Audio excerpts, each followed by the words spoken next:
जब एक श्रोता, एक पढ़ने वाले की, एक शिष्य की मनस्थिति स्वामी जी महाराज जैसी हो जाए, जब वह अपनी मनस्थिति इस प्रकार की कर ले। देवियों सज्जनों, इस रामायण, वाल्मीकि रामायण से यदि पूर्ण लाभ लेना चाहते हो तो अपने मन का एकाकार कर दो रामायण के रचयिता के साथ, स्वामी जी महाराज के साथ। आपको बहुत कुछ अपने आप समझ आने लग जाएगा। आप कभी रामायण पढ़ के कभी उबोगे ही नहीं कि ये पहले पढ़ा हुआ है।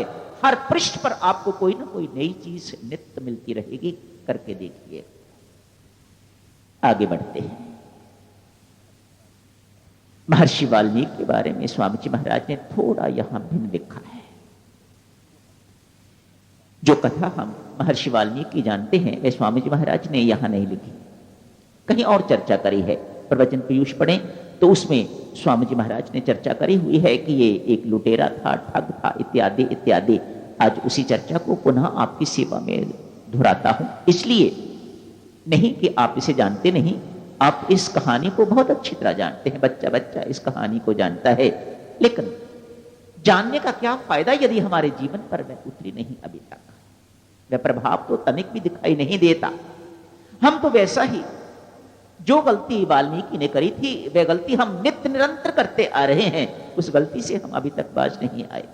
वही अत्याचार, अन्याय जो वाल्मीकि अपने परिवार के लिए किया करता था, वही हम नित्य करते हैं। इसलिए मैं समझता हूं उस कहानी को पुनः दोहराने की आवश्यकता है। आइए सुने वह कहानी क्या है। रत्नाकर नामक एक डाकू है, लुटेरा है, हत्यारा है, शिकारी, बहुत अच्छी जाति का व्यक्ति नहीं है। ये यही काम है, आते जातों को लूटता है, ठगता है, आवश्यकता पड़े तो उनकी हत्या तक भी कर देता है। मारपीट करना कोई इसके लिए बहुत बड़ी बात नहीं है। आज न जाने किस जन्म का कोई पुण्य उदय हुआ है, किसी संत महात्मा का जीवन में आगमन हो गया।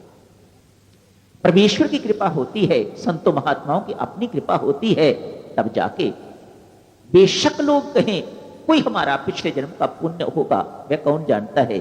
पर संतों महात्माओं की कृपा, परमेश्वर की कृपा तो स्पष्ट दिखाई देती है। तभी संतों का जीवन में आगमन होता है, मिलन होता है, प्रथम दर्शन होता है, उसके बाद सत्संग होता है, और सत्संग के बाद वह जीवन की दिशा आपकी बदल के रख देते हैं। महर्षि वाल्मीकि के साथ भी ऐसा ही हुआ है। किसी किसी स्थान पर आता है, महर्षि वाल्मीकि को सप्तऋषि मिलते हैं। कहीं पर वर्णन आता है नहीं, देवऋषि नारद मिलते हैं। जो भी हैं कोई मिलते हैं, देवऋषि नारद। स्वामी जी महाराज ने लिखा है, आप यही मान लीजिएगा। देवऋषि नारद उन्हें मिलते हैं, वह अपने स्वभाव के अनुसार उन्हें लूटना चाहते हैं। क्या है देवऋषि नारद के पास? कमंडल, वीणा इत्यादि क्या लूटना है, पर वह लूटना चाहते हैं। स्वभाव से मजबूर है रत्नाकर, जो भी उसे मिलता है वह लूटे बिना उसे रख नहीं सकता। इसलिए देवऋषि नारद को भी लूटने जा रहे हैं। लूटो। देवऋषि नारद मन ही मन कहते हैं, मैं लुटेरा हूं, मैं तुम्हें लूटूंगा। देवऋषि नारद कहते हैं, मैं लुटाने के लिए ही तू आया हूं, तू लूटने वाला बन। मेरे पास राम नाम है, मैं लुटाने के लिए आया हूं। लूट, जितना लूटना चाहता है तू। मन ही मन देवऋषि नारद बड़े मुस्कुरा रहे हैं। पर भाई एक बात बता, मेरे पास तो इतना कुछ लुटाने वाला है नहीं। ये कमंडल है, ये वीणा है, इसको लूट के क्या करेगा? एक तारा बजाने वाला, इसको लूट के क्या करेगा? मेरे बैग में और कुछ नहीं है, खाली है बिल्कुल। मेरे पास से क्या लेगा? पर ये तेरा कर्म तो पाप है। चाहे एक पैसे की चोरी है, चाहे 1 करोड़ रुपए की चोरी है, चोरी तो चोरी, पाप कर्म है ये तेरा। चाहे तू मुझे, मेरे पास कुछ नहीं, मेरे को लूटने वाला है, या किसी लखपति करोड़पति को लूटने वाला है तो लूट ही, और ये पाप कर्म है। जानते हो इस पाप कर्म का क्या दंड मिलेगा? तुम्हें नरक में सड़ना पड़ेगा, गलना पड़ेगा। और तू ये सब कुछ किन के लिए करता है? अपने माँ बाप के लिए। घर में कौन कौन है तेरे? मेरे माँ बाप है, मेरी पत्नी है। जाओ उनसे जाके पूछ के तो आ एक बार। ओ बड़े होशियार हो, मानो मुझे घर भेज के तो स्वयं खिसक जाओगे। नहीं, मैं कहीं नहीं जाऊंगा, मैं तो मुक्त आदमी हूं भाई, मुझे कुछ ऐसा नहीं है। पर तू मुझे बांधना चाहता है तो बांध ले, मैं बंधने के लिए तैयार हूं। रत्नाकर देवऋषि नारद को बांध के चले जाते हैं, मुस्कुराते हैं। एक मुक्त को कौन बांध सकता है, लेकिन ये मूर्ख आदमी है, ये मुझे बांध गया है। ठीक बात। घर जाके रत्नाकर पूछते हैं सर्वप्रथम अपनी पत्नी से, जब से तेरी शादी हुई है क्या तुझे पता है कि मैं किस प्रकार का धन तेरे पास लाता हूं? नहीं। जानना भी नहीं चाहती? नहीं, ये मेरा काम नहीं है।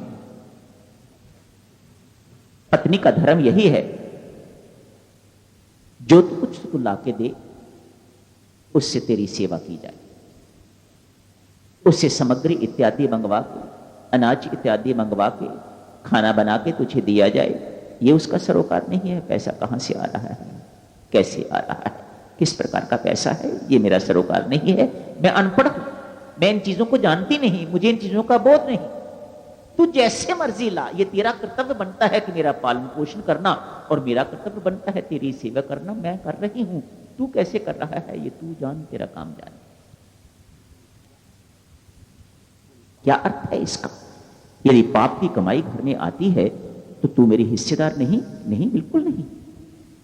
पति ने साफ इनकार कर दिया। अब तेरा कर्तव्य बनता है, मैंने अपना पितृ धर्म जो है वह निभा दिया, अब तेरा पुत्र धर्म जो है वह तू निभा।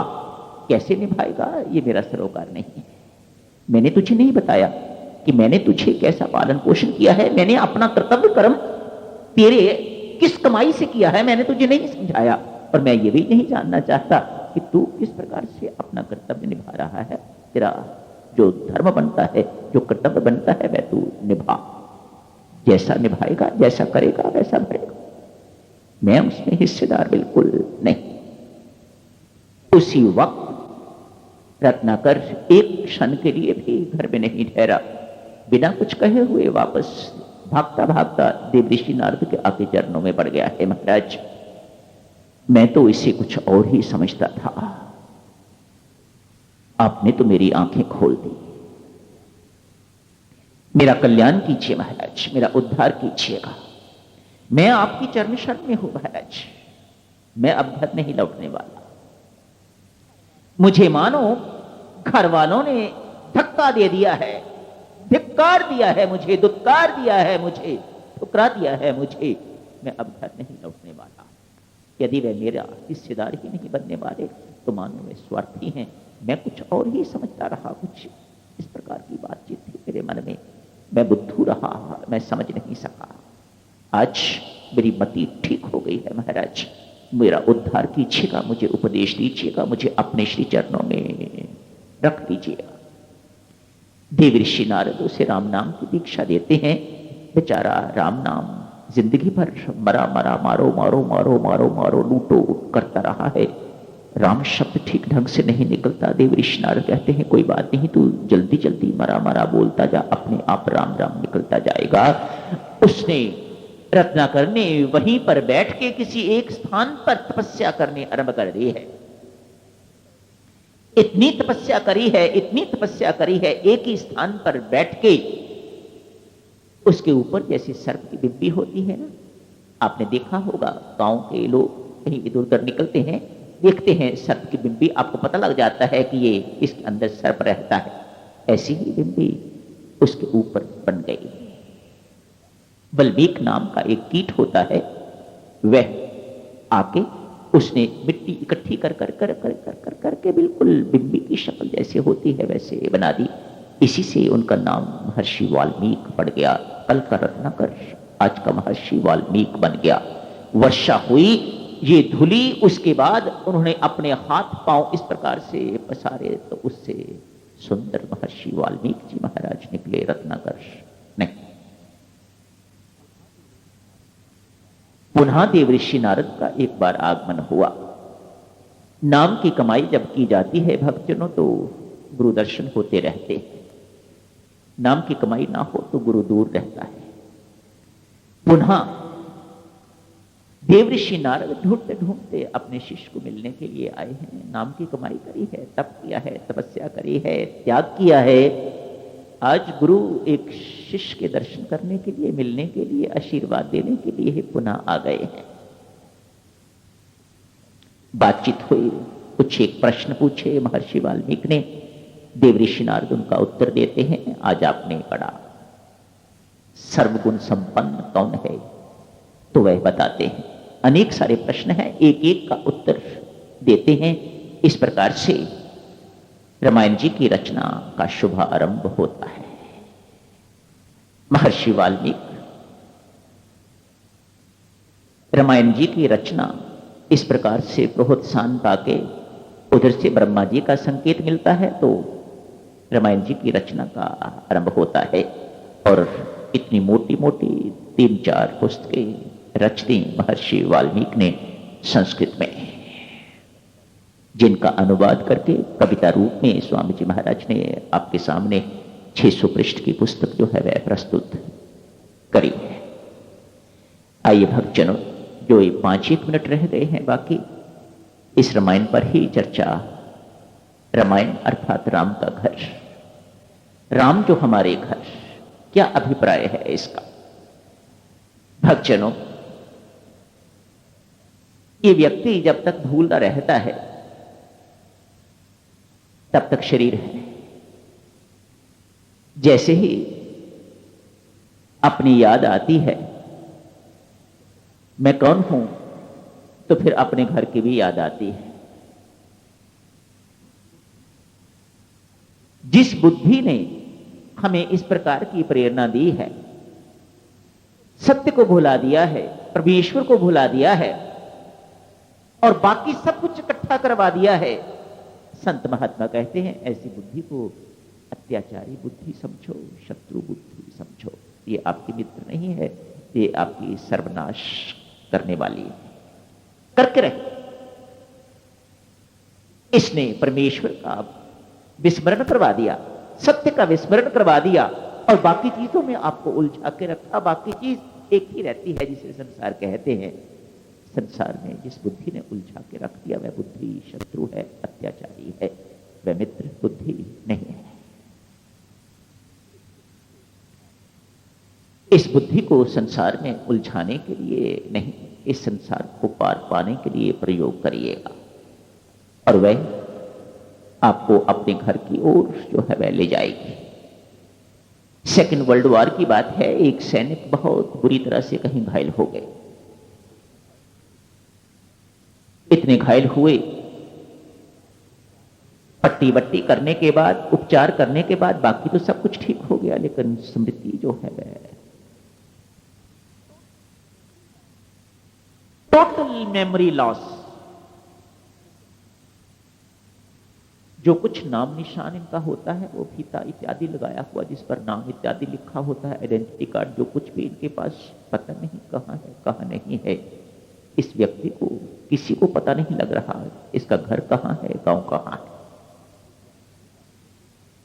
मनोविज्ञान को डॉक्टरों के पास उन्हें ले जाया गया, उपचार हुआ, बाकी तो सब कुछ ठीक हो गया है, लेकिन ये बात हम इसे कहां छोड़ें, अब कहां ले जाएं इसे, इसका कोई रिकॉर्ड हमारे पास नहीं मिल रहा, कैसे ढूंढा जाए, कोई नाम पता कोई इस प्रकार का हो। तो मनोविज्ञानिकों ने कहा जिस कंट्री का है ये, उसके आसपास इसे घुमाइएगा, घुमाते जाइएगा। 2 सैनिक और गए हैं साथ, यूके का, लंदन का रहने वाला है, वह उसको लेके चले गए, जगह जगह घुमा रहे हैं, कभी रेलगाड़ी से, कभी बस से, कभी कैसे, साइन बोर्ड उसे पढ़ाए जाते हैं लेकिन उसे कोई कुछ याद नहीं आता। कई दिन इस प्रकार से बीत गए। आज अचानक एक लोकल ट्रेन में बैठे हुए हैं, बड़ा छोटा सा एक स्टेशन आया है। इन जो 2 साथी थे उन्होंने सोचा यहां उतर के चाय मिल रही है, चाय पी लेते हैं। चाय पीने के लिए उतरे, साइन बोर्ड देखा, कुछ मन हिला। इस व्यक्ति ने चाय नहीं पी, तेज तेज चलना आरंभ कर दिया। मानो कुछ उसे रास्ता सा याद आ गया, गली कूचे इत्यादि निकलता निकलता वह इस मोहल्ले से निकल, उस मोहल्ले से निकल, इस गली से निकल, इधर से निकल, उधर से निकल, अपने घर पहुंच गया और घर पहुंच के कहते हैं दिस इज माई हाउस।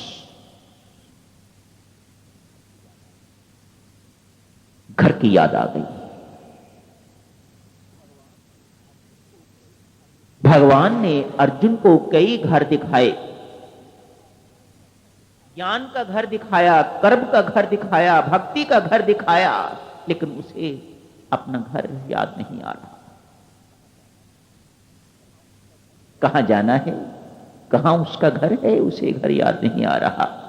इस सब के बाद भगवान श्री अर्जुन से कहते हैं, अरे अर्जुन, छोड़ इन सब झंझटों को, एक मेरी शरण में आ जा, मैं ही तेरा घर हूं। जो तेरा घर है वही मेरा घर है, हम दोनों का घर एक ही है भाई। अरे सारे के सारे जितने भी संप्रदाय हैं, जितने भी ये सारे झगड़े हैं, ये ज्ञान है, ये कर्म है, ये भक्ति है, ये वो है, ये योग है, ये ध्यान है, ये हठ, इन सबको छोड़ के एक मेरी शरण में आ जा। मामेकम शरणं व्रज, मेरी शरण, मैं ही तेरा घर हूं। वे राम ही हमारा देवियों सज्जनों घर है। जब तक व्यक्ति अपने घर नहीं पहुंचता तब तक वह नहीं कह सकता दिस इज माई हाउस। उस सैनिक ने अपने घर पहुंचते ही ये कहा है, दिस इज माई हाउस, ये मेरा घर है। ठीक इसी प्रकार से साधक जनों, संत महात्मा बार बार पुस्तकों के माध्यम से, अपने वचनों के माध्यम से बार बार यही याद दिलाते हैं, भाई चलो अपने घर, लौटो अपने घर। उसके बिना भटकना बनी रहेगी, उसके बिना ये जन्म मरण का चक्र, आवागमन का चक्र बना रहेगा। अपने घर चलो, तभी विश्राम मिलेगा, तभी आराम मिलेगा, तभी ये भटकना बंद होगी, तभी ये जन्म मरण का चक्र बंद होगा, तभी ये आवागमन का चक्र जो है वह बंद होगा। आज सुबह भी भक्तजनों प्रार्थना करी थी, चलो प्रयत्न करके चलते हैं अपने घर, चलते हैं प्रभु राम के पास। वही है अपना घर, वही है अपना निवास स्थान, वही है श्री राम शरणम। श्री राम शरणम का अर्थ ही स्वामी जी महाराज ने बहुत अच्छा रखा है नाम। श्री राम शरणम का अर्थ ही यही है, श्री राम जो हमारा घर है। श्री राम शरणम गच्छामि, मैं अपने घर जाता हूं। श्री राम शरणम गच्छामि, मैं अपने घर जाता हूं। ये श्री राम शरणम किसी बिल्डिंग का नाम नहीं है। राम जो हमारा घर है, मैं उनके पास जाता हूं। बिल्डिंग का नाम नहीं है श्री राम शरणम। श्री राम जो हमारा घर है, मैं उनके पास जाता हूं, अपने घर लौटता हूं। बहुत बहुत धन्यवाद। यही समाप्त करने की इजाजत दीजिएगा। धन्यवाद।